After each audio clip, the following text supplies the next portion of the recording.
Hello everyone! Welcome to my mini vlog.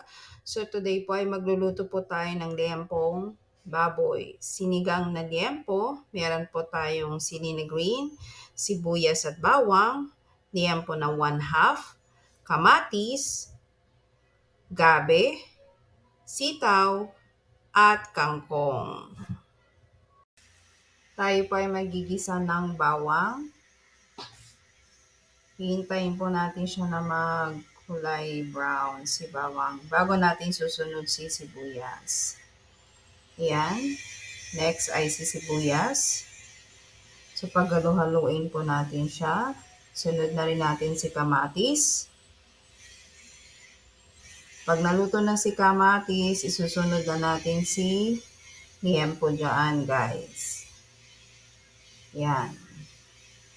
So, ihintayin din po natin na magkulay brown ng konti si liempo.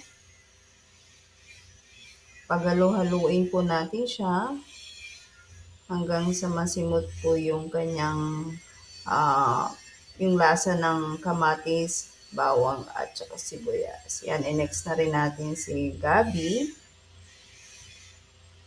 And then after ni gabi, paghalo-haluin po natin siya ng maigi. Tapos ang ilalagay po natin dyan yung pinakuluan ng mainit na tubig na para madali po siyang makulo.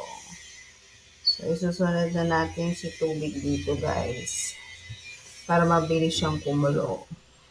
Nasa 1.5 liters ang inilagay kong water dyan para madali siyang kumulo. Kumukulo na po ang ating sinigang na liempo. Naglagay na po ako ng sitaw dito. At saka nilagyan ko na rin po siya ng patis. And then next po ay si sinigang powder. Si pork cubes. So yan, paghalo-haluin po natin siya hanggang sa mahalo pa yung ingredients sa loob. And then susunod natin si sili na green. And then next natin dyan si kangkong. Ayan, guys. So, wait na lang po tayo ng 5 to 10 minutes. And then, ready na po siya for lunch. Yan po ang aming ulam today. Sinigang na liempo. Kain tayo, guys.